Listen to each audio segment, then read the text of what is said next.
Hello, slots enthusiasts. How are you? My name is John Friedel. Welcome to Professor Slots, a channel that helps you master casino slots so you can win your way to success.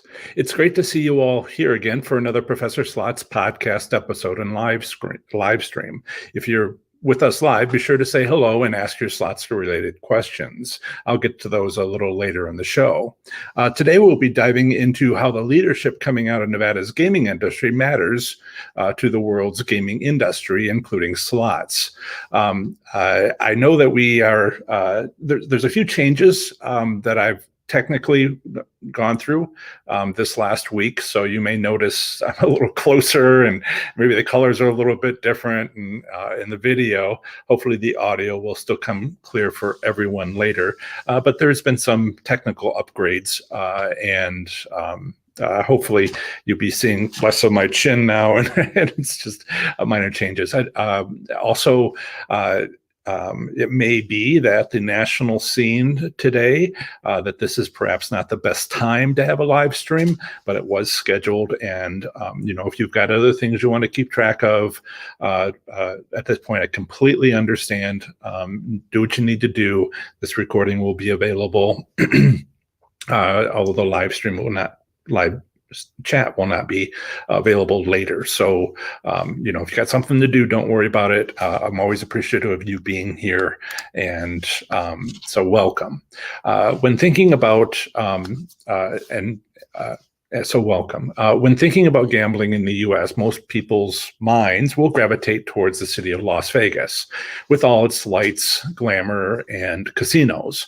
While much has changed with regards to the gaming industry in the last 10 years, with so many more casinos available closer to home for most people, at the same time, Nevada's gaming reputation as an innovative leader remains true. Let's discuss how Nevada provides and maintains this leadership role despite no longer being the epicenter in the U.S. for real gambling itself. Taking a step back for a moment, welcome, Linda. I'm glad you caught me live too. That's a great thing about live. I can respond to chat. But taking a step back for a moment, however, why is Nevada's leadership role important to us slots enthusiasts? Even those that are not in Nevada don't gamble in Nevada and may not even be in the United States. And maybe in an international, what we'd call an international gaming jurisdiction. It's because Nevada is a world leader, and we can learn things from Nevada that will may be the future for your state gaming regulations or tribal gaming compacts, because there's such a strong connection between all of this. So this is the point I'm trying to make today. Election results matter. Your state may have had something on the ballot. I'll get to this, but your state may have had something on the ballot, and it looks like may have only been sports betting. And we'll get to all this, but Nevada has an impact on all of us worldwide on its leadership role and its experience. So let's get into that, and we'll talk some more about election results for gambling. Items, issues, amendments, constitutional amendments to the state constitutions, and we'll get to that in a moment. But as I've mentioned, for example, you as a slots enthusiast can take advantage of your gaming jurisdiction's public reporting of actual return statistics, assuming they offer them for your state, to improve your baseline odds of winning. If you want to know what direction your gaming regulations might be heading towards in preparation of these changes, it is essential you understand how Nevada's example to others constitutes a leadership role for other legislatures and gaming board commissioners. So let's talk a little bit about the U.S. gaming industry and how it's been expanding. Since kind of 1978. Thank you, Linda.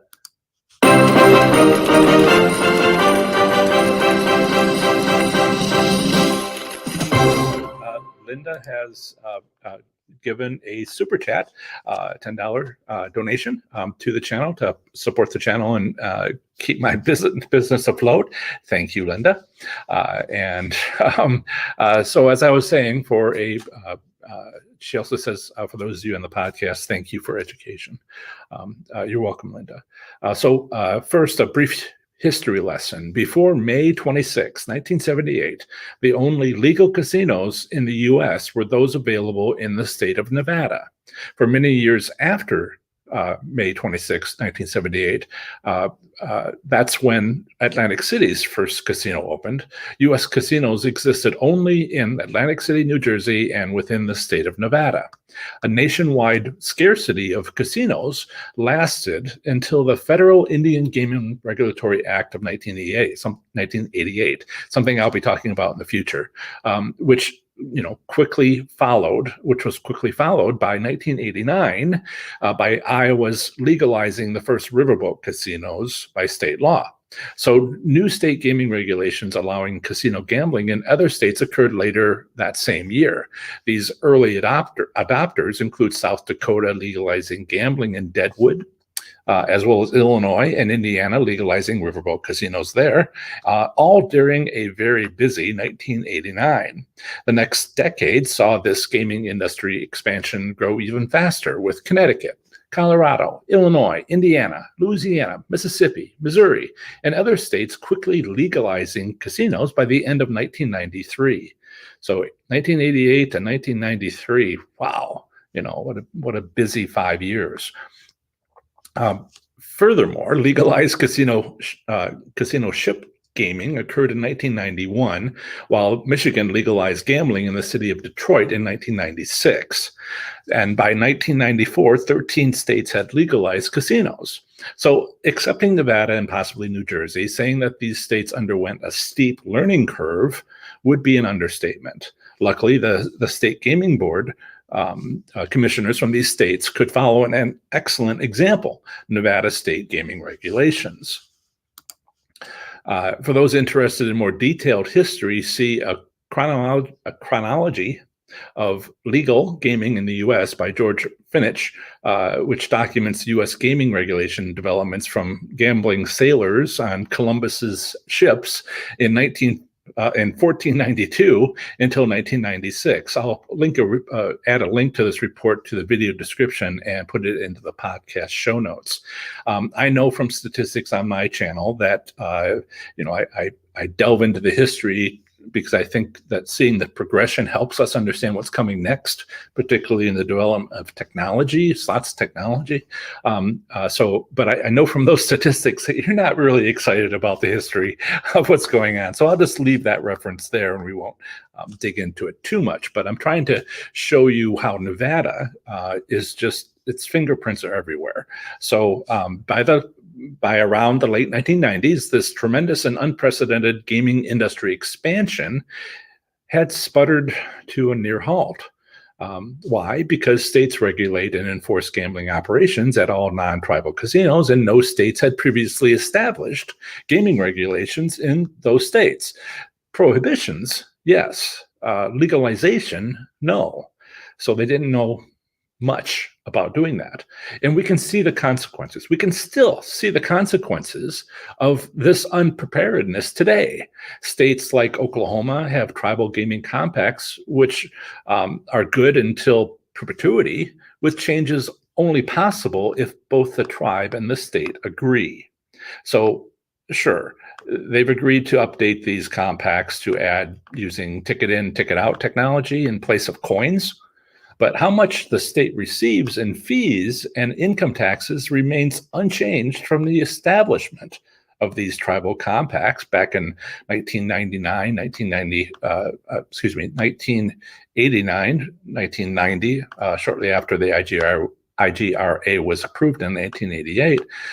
Despite the tremendous growth in tribal gaming in Oklahoma, if you don't think this matters, consider the pressure this has placed on the state legislature, the Oklahoma state legislature, to find more gaming income. While I am not immersed in Oklahoma politics, as I probably should be, given its predominance of having slot machines, it amazes me that the state of Oklahoma limits non-residents to $17,000 in gambling deductions if they gamble in Oklahoma and therefore have to file a state income tax return if they get a W-2G within Oklahoma. So that's right, only $17,000 in gambling deductions for non-state residents gambling in Oklahoma. For several years in a row, I exceeded $100,000 in gambling deductions, which Ohio allowed me to fully deduct.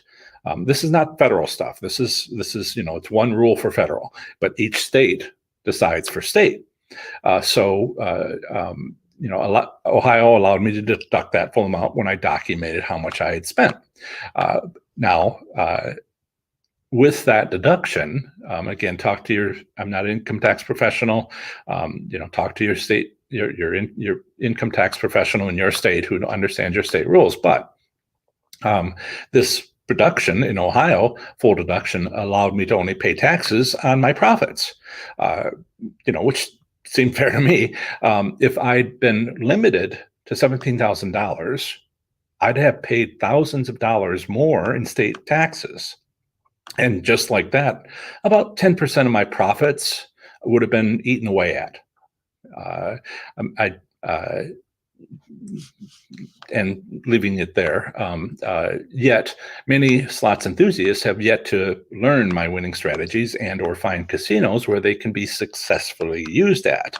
Those slots enthusiasts from Texas, Louisiana, and other states bordering Oklahoma who also gamble in Oklahoma will have a similar performance.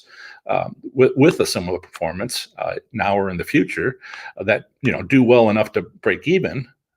Would suddenly have an additional $3,000 or more tax bill. Ouch. We can come back and talk about this some more. It's an annoying problem, but why is this happening? I can understand it be an annoying problem, but why is this happening? The point I'm trying to make here is it's one of the consequences of the terms of the early tribal gaming compacts. It's law, and the state is becoming less and less happy now that, it's been 30 years since they were first written. So I sympathize with state negotiations back in 1989 for Oklahoma, because who could possibly know what would happen over the next 30 years? Like the Oklahoma governor's hissy fit back in January, which honestly feels like 10 years ago. But because of its early adoption of gambling, only Nevada had the needed professional expertise to provide assistance with both the regulation and enforcement of gaming regulations. This professionalism wasn't just with regards to the state laws and the legislature that had enacted them, but also with negotiating tribal compacts, which they were doing at the same time as many other states. Why? Because they had and have a large group of academics and attorneys who, for many years, had been challenging Nevada's gaming laws in court. These challenges improved those laws. This resource contributed significantly to an overall refinement of Nevada's gaming laws, as well as the development of a substantial amount of precedents with regards to case law. All this matters, right? Because of this valuable decades-long activity, a core of gaming industry specialists were available to help other states and other international gambling establishments, gaming jurisdictions, because Nevada, was able to generate comprehensive gaming regulations and, to help them in other states and other, around the world. So there's an awful lot to say about the gaming industry in Nevada. These dialogues and monologues include quite a few gambling blogs, podcasts, and social media channels devoted to all things Las Vegas. I've recommended them, several of these at other times. Even the newspaper Las Vegas Sun. I'll give you a quote later on from something they had said. So these personalities, and I'll get to the live chat. I see a lot of comments there, which is great, but I'll get to those in a moment when we take a break. When I take a break, but it's nice to see the comments. Ask your questions. So these personalities and for these gambling blogs, podcasts, social media channels devoted to Las Vegas. These personalities and even celebrities appreciate Nevada's leadership role with regards to the gaming industry as well as in the entertainment industry. After all, gambling and entertainment often go hand in hand. But for those people who have never traveled to Las Vegas, they still often know about whatever portion of Las Vegas shows up in movies, like Casino and Next with Nicolas Cage, Casino with Robert De Niro, Next with Nicolas Cage, as well as television shows like CSI Crime Scene Investigations, Pawn Stars, and various shows called Vegas or Las Vegas. So there is another aspect to Las Vegas, which is the perception of Las Vegas. Whether typically far less than accurate, an understanding of gambling in Las Vegas matters. Oh, hey, Chuck, gotta interrupt.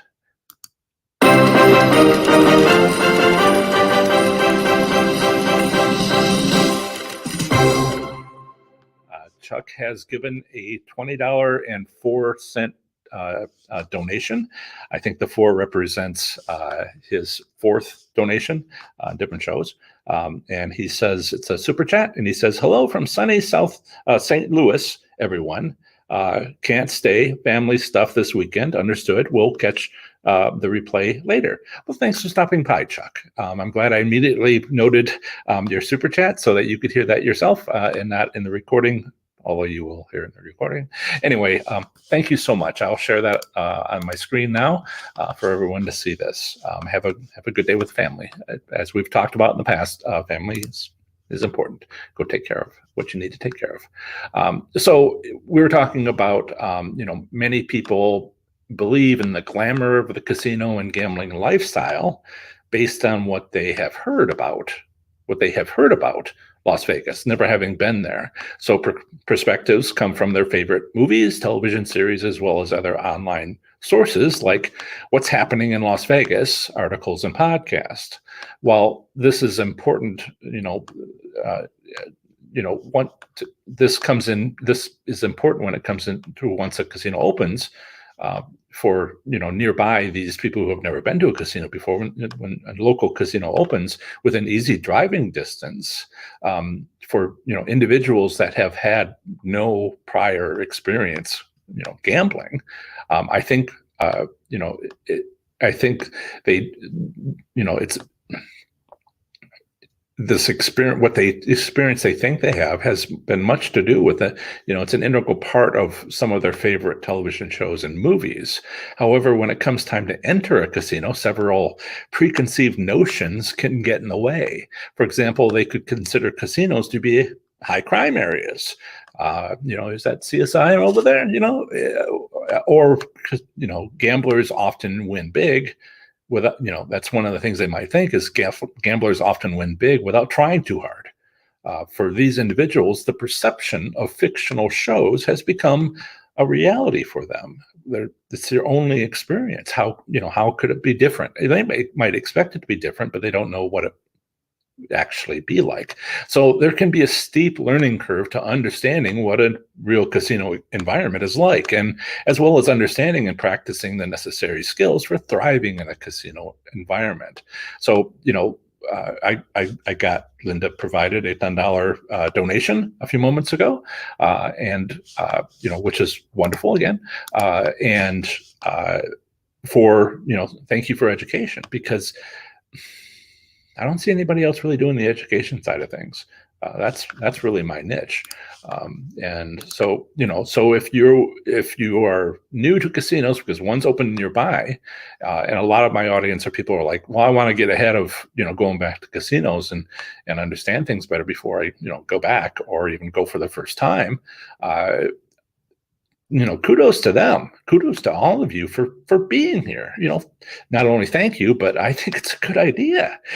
So people who are new to casinos only have the media experience. I shouldn't say media so much as television and news.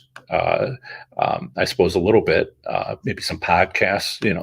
They're where they need to unlearn what they think they know, and then they have to learn it right. This retraining can be expensive, can be expensive in time, money, and both. In my opinion, the worst circumstance is never entering a casino simply because fictional shows have taught someone to be afraid of them for reasons that don't exist. Another circumstance, nearly as unfortunate, I've already mentioned, having severe misunderstandings about how casinos work. If you don't, and which is, I find out, the only reason I'm successful is I find out there's not a lot of people who do. There are some that do. I mean, people join my audience and say, yes, I know some of this stuff because I've looked into it. I just don't have a show. They just take care of it for themselves and for many years. And I love talking to those people because we share ideas and etc. But there's plenty of people who are like, what? What do you mean this, that, and the other thing? I've talked about some of the critics that I've had before. And so if you don't understand, let me give you an example. So if you don't understand how to shop at a specific business, many businesses have a sales representative that explains what they have to offer in terms of what you need, right? For example, this is like explaining things on Amazon.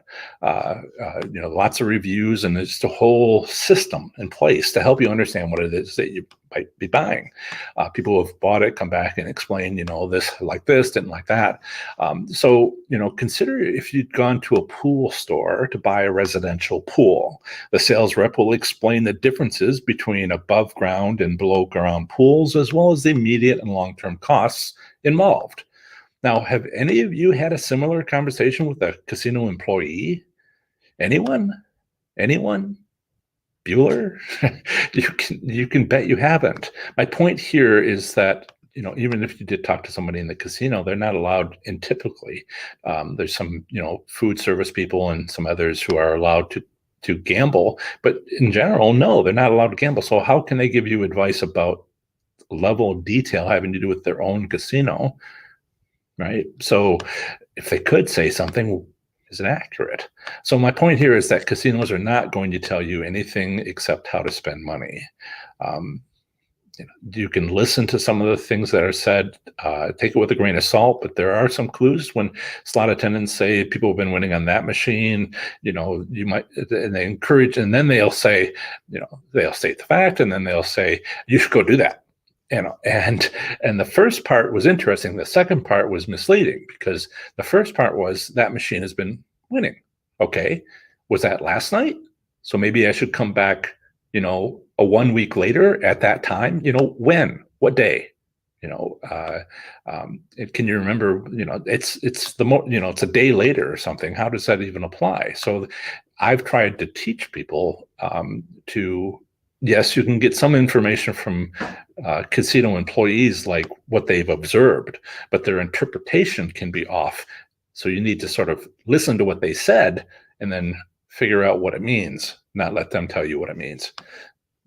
A little bit deep there. Sorry. Some of the stuff that I talk about is I've tried to give tips throughout my shows. And I've gotten some criticisms, constructive criticism about, wow, that was pretty deep. And for those of you who are new to casinos, I can imagine it would be. For those of you who are not new, it's all part of our dynamic and being in the casino environment. But I will still continue to add these tips throughout. So those casino employees that regularly do we have another one from Joyce? We have we have our first one from Joyce. So let me share that. I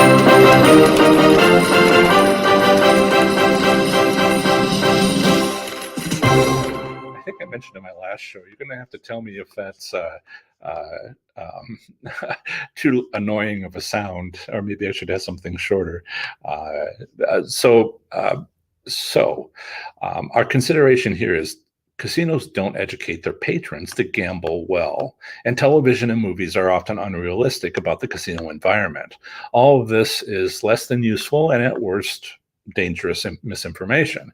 It's your responsibility to educate yourself about gambling. That's why many of you brought my book, watch my videos, and listen to my podcast. And as I point out sometimes very specifically with links and discussions about every U.S. state gaming jurisdiction, if you want to educate yourself, a great resource is your state's gaming commission or the gaming commission of the state in which you gamble. And all of them in the beginning were based on Nevada's state gaming regulations before being customized for each gaming jurisdiction.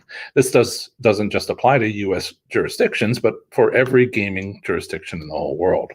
So I feel like we're getting close to having a conversation. Usually about halfway through the show, I will swing on over to the live chat and see if we have some questions. I've still got quite a few things to say, half of what I wanted to say. So let's take a look and see what's going on. So a lot of this is from before the show started, which is great. Hey, Paula says, I look good and audio is good. I hope so. You get a new computer with everything and you're just like, well, maybe it'll crash. I don't know. I'm glad you were able to make it. Linda K., who gave a $10 donation a few minutes ago, is from San Diego. Love that town. Let's see. Linda says she won $740.02 on her last spin. Great. It was last night at a local casino. Lots of people are giving her thumbs up. That's wonderful. Positive. Okay. She says, bummer, I only needed one spot to win $89,000 on a dollar storm. Nadine says, don't forget to hit that like button. Think of it as a play max button. Thanks, Nadine, for putting that into slots terms. So I'll put that up so everybody can see it. And Cash is here. Nice to see you, Cash, with a K. And Linda says she's very happy to have found my channel. Thank you. I've been working hard on it, and I'm trying to spread the news. I had been doing things for a couple of years. I think last week, did I mention last week? I may not have mentioned last week. October 31st, scary, was 4-year anniversary of launching my business. And I've been on YouTube for a while, but have been doing the live streams for, let's see, Thanksgiving this year. Another couple of weeks will be 1 year of weekly hour-long live streams. That's what I do. First thing I did was write a book.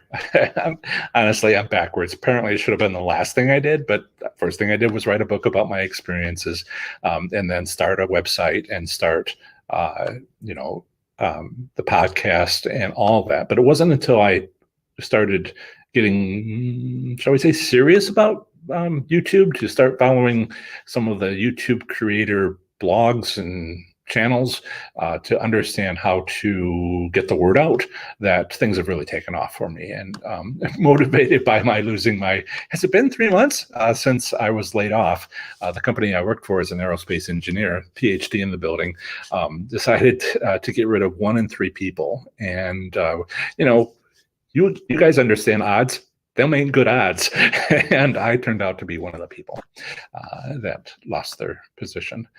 So I've got about a year's worth of savings, and I'm going to see if I can't monetize the job. Anyway, not to get into the job stuff, but it's a tough time for the aerospace, for airlines and other people who would use my services. So I'll find something to do for a year, hopefully this, or I go back to a job. There might be one in Phoenix.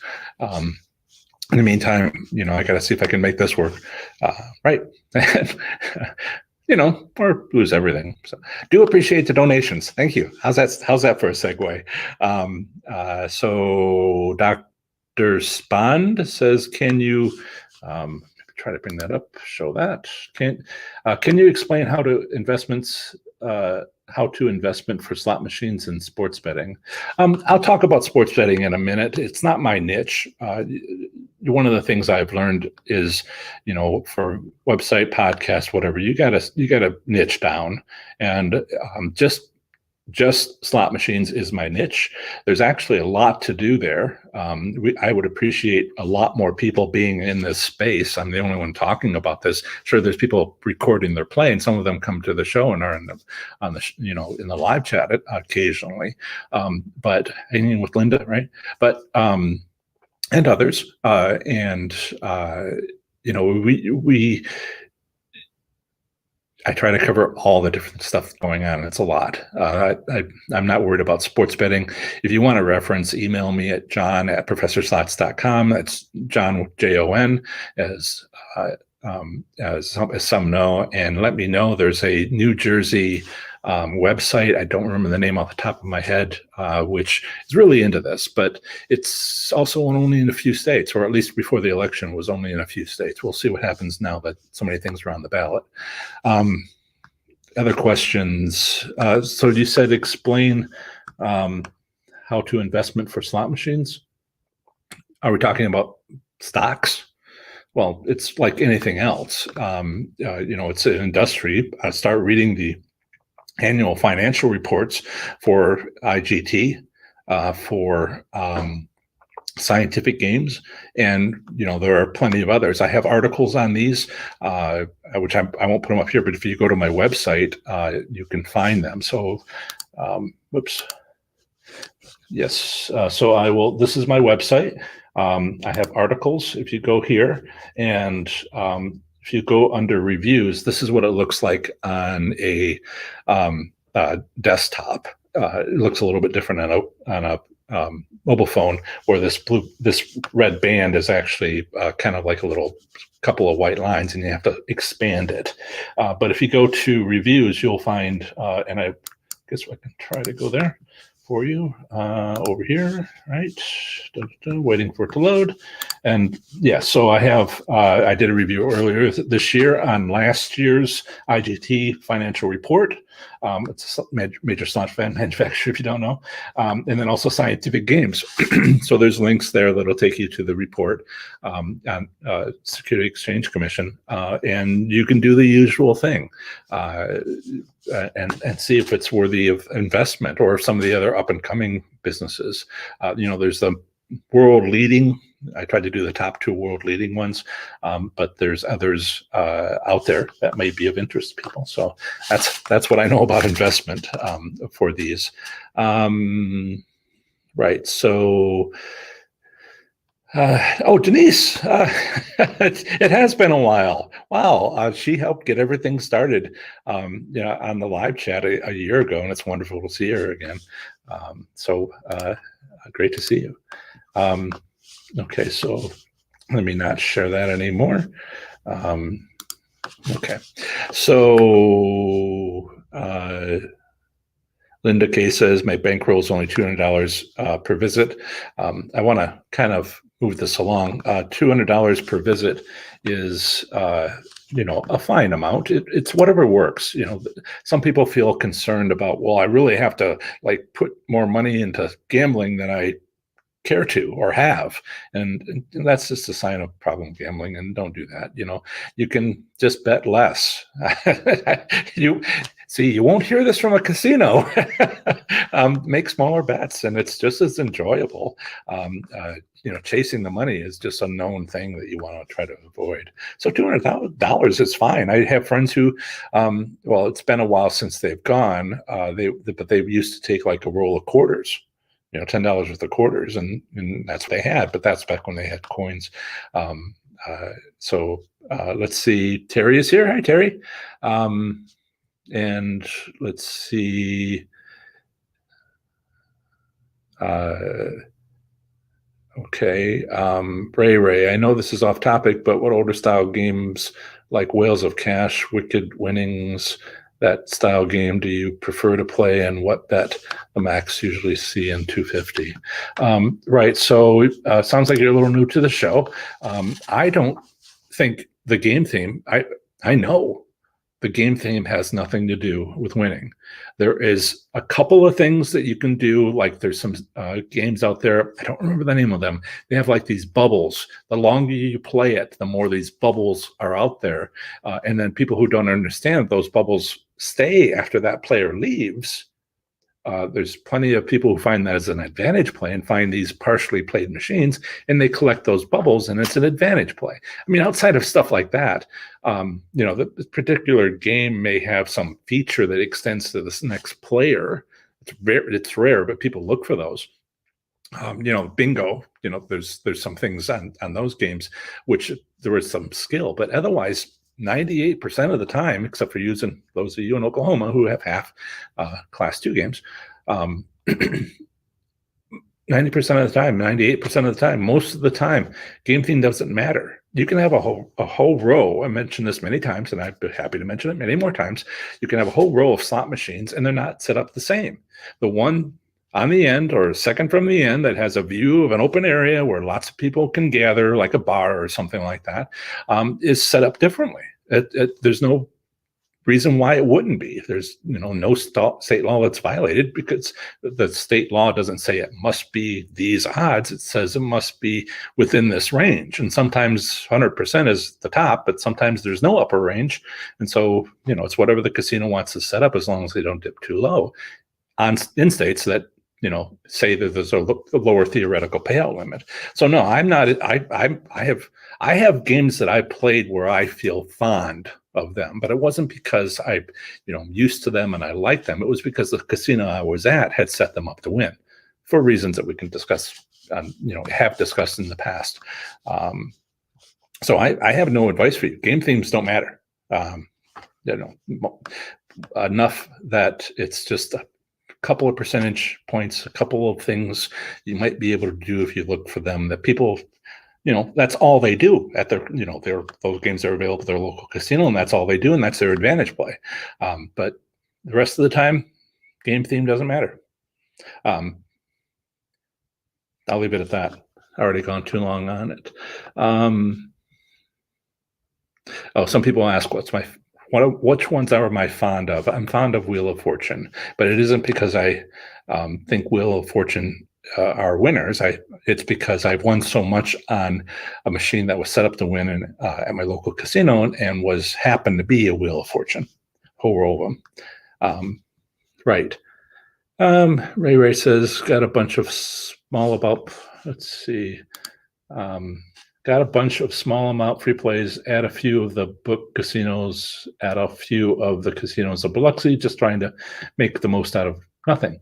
Oh, I just love free play. The way I describe it to people who don't play slots, like some of my coworkers, former coworkers, I would say it's like going to an ATM machine and you're going to make a withdrawal, but you're not sure how much it's going to be. So, you take free play and you see what you get. So yeah, make something out of nothing.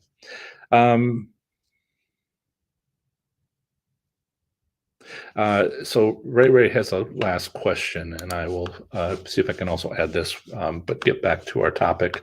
And also, I've been wondering, why do casinos not offer free play 24/7 most of the days? I've seen stop between midnight and 4 a.m. Time. Thank you for taking the time and doing this. So what I do talk about here is casino business practices. Why do you think they want you there at a particular time? Because that's what they're doing. They're putting a time limit on free play so that you are there at a particular time. And this is like a promotion. This is, they can do things for the crowd that shows up because they're there to get the free play. I don't like it. I don't think it's a good idea to be at a casino when they want you to be there, because there's plenty of things they can do to, lower the odds. Like, it's just well known that Las Vegas, from about 10 o'clock in the morning on Friday to about 10 o'clock in the morning on Monday, it is a terrible time to play slots. Even downtown, it's hardly ever a good time to play slots in the Strip, because that's about taking your money. But during the week, and the week being after 10 o'clock in the morning on Friday, before 10 o'clock in the morning on at 10 o'clock in the morning on Monday, through the 10 o'clock in the morning on Friday, that short week, that 4.5 days, that's for locals. and they will raise the odds for locals and lower them for when California comes to visit for the weekend.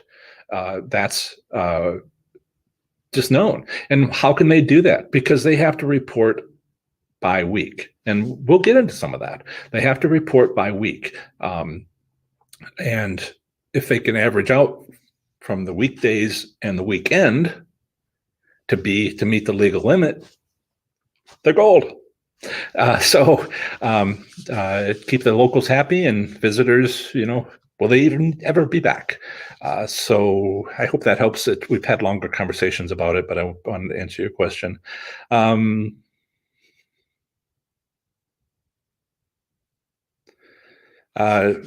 Jinwalk says something here. I'm starting to use the parking lot indicator for my bet size. Fewer cars. Lower bets. Yeah, that's kind of what we're talking about. What I was just talking about. There's different ways to apply that. Las Vegas is just always going to be whenever California shows up. All those people, the casinos will respond to that. But there's also looking at the parking lot. These are things you can look to understand how the business is performing at that time. And like I said, during promotions is not necessarily a good time. I have never found it to be. I can still win sometimes, but it's like I look for something systematic, and when they want me to be there, it's just not a good time. Right. So going back to our topic, thanks for those questions. Might have some time towards the end, but I want to get through this next portion. So as an example of what Nevada provides, they were the first to legalize sports betting. Nevada's gaming industry leadership role can be seen in the March 14th, 2018 ruling from the U.S. Supreme Court, which ended the nearly nationwide ban on sports betting. It was nearly a nationwide ban because only Nevada legally allowed sports betting. That's right. Nevada was always fully exempt from the federal law from 1992, the Professional and Amateur Sports Protection Act of 1992, PASPA.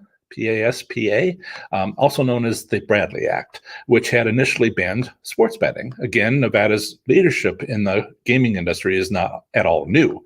Officially, the PASPA of 1992 exempted sports lotteries in Oregon, Delaware, and Montana, as well as licensed sports betting pools in Nevada. One component of the law, it provided a one-year opportunity for states with licensed casino gaming to pass laws permitting sports wagering. This portion was meant to include New Jersey, despite their later failing to meet that deadline. So to be clear, the court ruling does not legalize sports betting. Instead, the U.S. Supreme Court said that the PASPA violated the 10th article of the U.S. Constitution. They reasoned that the federal PASPA illegally empowered the federal government to order states to disallow sports gambling. The court ruling on May 14, 2018 removed only this specific application of that empowerment.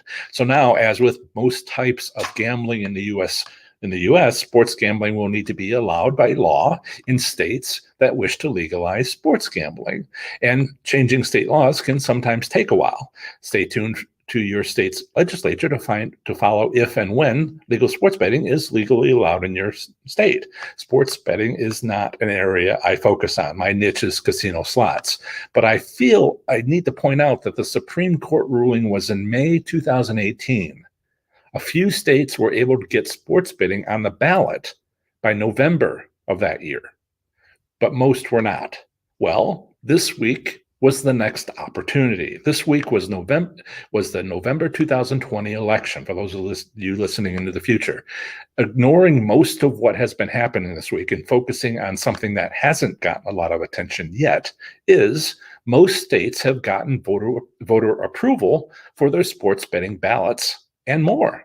The more part includes residents of the city of Bristol, Virginia, enthusiastically approving the state's first casino to open there. So let's share. So I posted this link for showing this approval in the Virginia Slots Enthusiasts Facebook group. I have one for every state. And so, yes, Bristol voters overwhelmingly approved Hard Rock Casino. Now, the Hard Rock company apparently decided to take the risk, and they were well under construction even before getting this approval. So,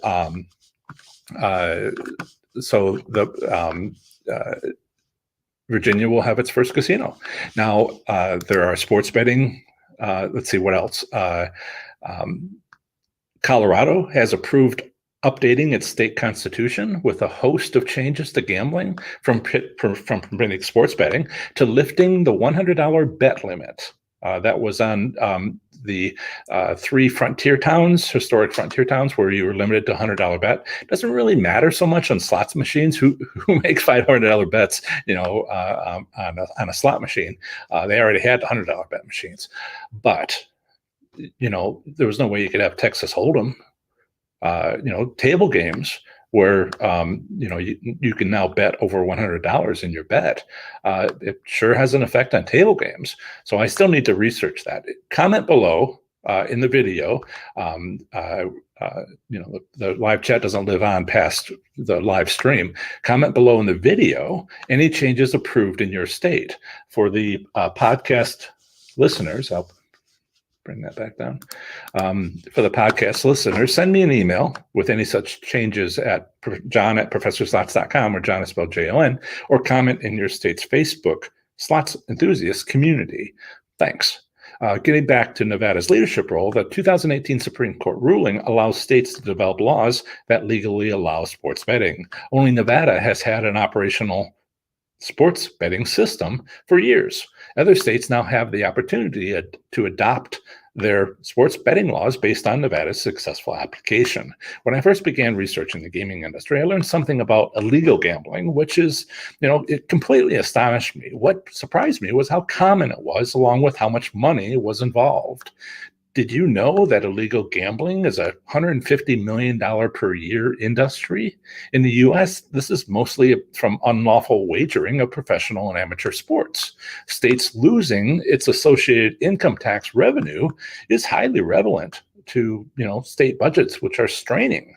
Concerns about sports betting have been that it will lead to a gamification of sports. Gamification is when fans become more focused on gambling than following a team.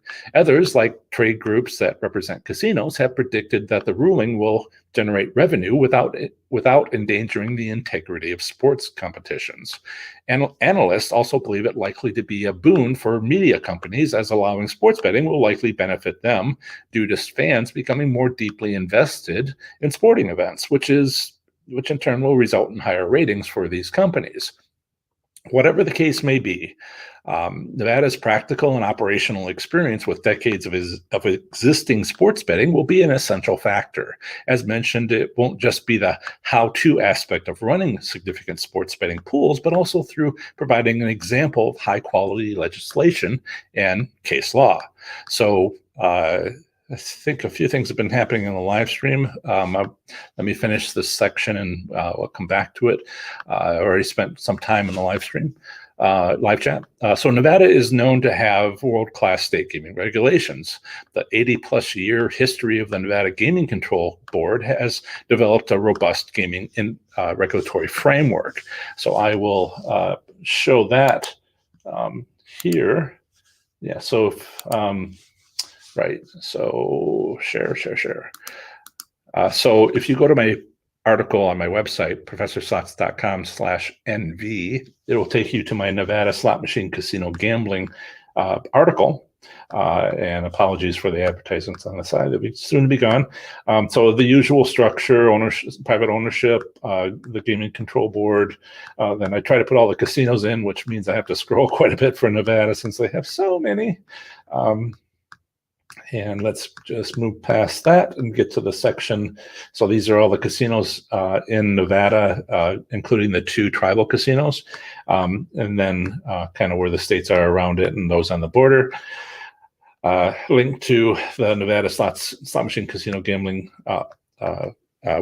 Facebook group, but then you have payout returns. So this is my section where I talk about payout returns, and I have a few things to say there. We won't go over right now. I'll say the theoretical payout limit is 75% for each wager, which is really low. Ohio, Pennsylvania, they're 85%. 10% is just huge, but they have 75%. And that's their choice. And then you could go here. It says on the Nevada Gaming Board and Nevada Gaming Commission, they have under gaming revenue information, statistical and publications. So let's go there. This is it here. There's these statistics and publications. One of them is called gaming revenue information. We'll go there. And then the most recent, they show the current month, then they show a 3-month summary, and then a 12-month summary. There's PDF for September 2020. That's what's currently available. And it should be another week, I think the 14th or 15th, middle of the month, that the previous month becomes available. So I'm, basically at page, 3 or something. You'll see that they do statewide, and then they have all the different counties. Let's see, do I have a list? Yeah, they have a list. Yeah, this is the list. And so all these different counties, including inside these counties, some of these counties like Reno and Las Vegas, they'll have the Strip, they'll have downtown, they'll have North Las Vegas, they'll have them separated out. And even some of these, like on the Strip, they'll be, what's the revenue of the casino? So you get a real big breakdown. One of the things they don't do is tell you which ones have this much income. And I still have to sort of dig that out. I'll do that for somebody, and no doubt at some point. But this is the statewide, all locations. Okay, this is a slide on this. There's a bunch of table, counter, and card games at the top. And then down sort of in the middle section here is slot machines, and they give out payout returns for the month, 3-month average, 12-month average for penny slots, nickel slots, quarter slots, dollar slots, megabucks, $5, $25, $100, multi-denominational, and then other, and then totals. And so the win percent here is 7.2% on all of the slot machines, which is kind of a hold percent. What's a win percent? What's a hold percent? You subtract it from 100, so it would be 74%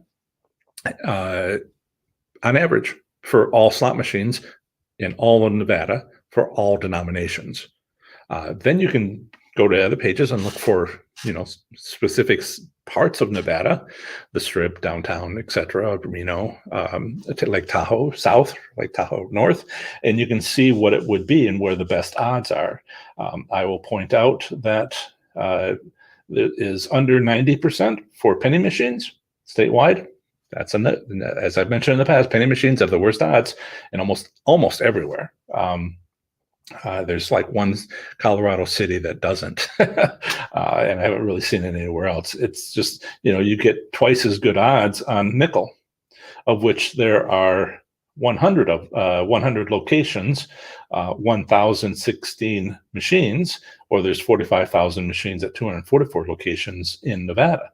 So you start looking through all this and you're just like, I should play a nickel machine. Unless you have the money to play a $25 machine, but watch out for that, because really big wins can cause, a skewing of the data. So this is the sort of thing that Nevada is just great for. They've been doing it for a long time, and that's just wonderful. So there's more on Nevada, kind of the things they provide. There's one of the other things that they provide is there's a how-to section here. Let's see if I can find it. Home. Try the home. Right. So what's new? And then there's I have a link to it on my webpage. Yes. Nope, took it out. Anyway, there's a how-to place where you can search for content in the Nevada Gaming Commission website, and it's just wonderful to see all the things that you can find, particularly helpful for other states, international gaming jurisdictions, including having the ability to bring those people in, to take them to your state, the professionals and in the gaming commission who can explain things. So this is international, this is individual states. So there's, let's see, the Nevada gaming regulators, such as former chairman Dennis Nylander of the Nevada State Gaming Board, discussed with news reporters about regularly talking with government officials from around the world that look to Nevada for guidance. In his own word, Nylander has said, quote, "It's usually an exchange of ideas. They'll ask about the structure of the agency or about best practices. How the industry is regulated differs around the world. Some things can work well in Nevada, may not work well in Singapore, Australia, or Canada, or among the various states," end quote. Nylander continues his interview with the Las Vegas Sun in 2011. It's an article called, so the Las Vegas Sun is the newspaper. Its article is called, "Is Nevada Still the National Leader in Gaming Regulation?" And in that article, he states that starting such conversations, he states that conversations started with him, include saying, his saying in response, quote, "Here's what works for us in Nevada. It may not work exactly like that for you, or you may need to modify it, but it's served us well," end quote. Or, quote, "Here's what hasn't worked for us," end quote. So these gaming regulators are available, maybe for a fee, to other gaming jurisdictions around the world. And are regularly used that way. Looks like we got some comments in the live stream, trying to be sensitive of when we're out of time, but we still have a couple of minutes. Right, so, Catherine? Yes, Catherine's here. Hi, Ashley. Ashley, hello, she says, hello from South Africa. So I will put her up on the screen and say, where are you at? I'm trying to find, yes. Hello, right back from Ohio, in the United States. It's great to have international people. We're seeing more and more of that, which is wonderful, wonderful, wonderful. So let's see. Right, I already got up to that. Mario has a whole bunch of questions.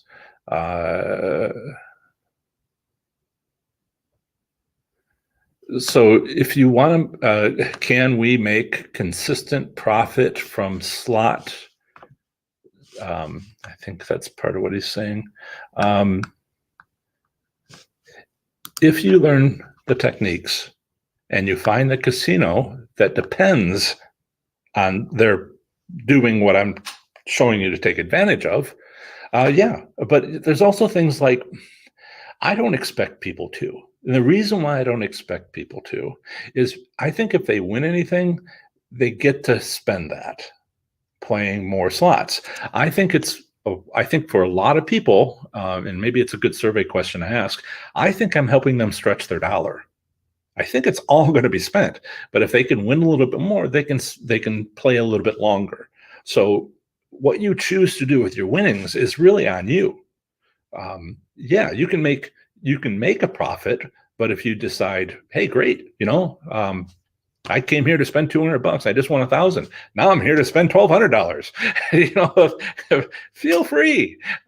Do with it what you want. But those people who want to make a profit can. But there's consequences. Like if you go to a casino which doesn't do any of the things I show you how to take advantage of, you can't make it happen. You need the casino to do these things so you can do them in return. If it's, I can't affect luck. I can only affect skill, right? Luck is the universe's problem. Skill means an education and learning. Plenty of people are making a profit at gambling by slots using my techniques. They're posting all the time on my slots on my Facebook groups. But that's only because their goal is to make a profit. And there's plenty more people whose goal is not a profit, it's entertainment. So, yeah, and I think what you just said was how. Well, I explained that in my channel. There's 7 techniques. There's another one. There's money management skills. There's gambling records. That's I give tips all the time. Be consistent. Listen for. Well, I only have like 10 seconds left.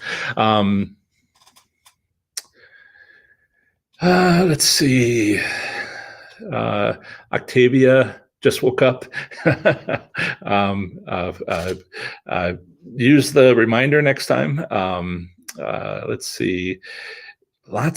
We always get this, like in the last 5 minutes in the live chat, which none of you can see. So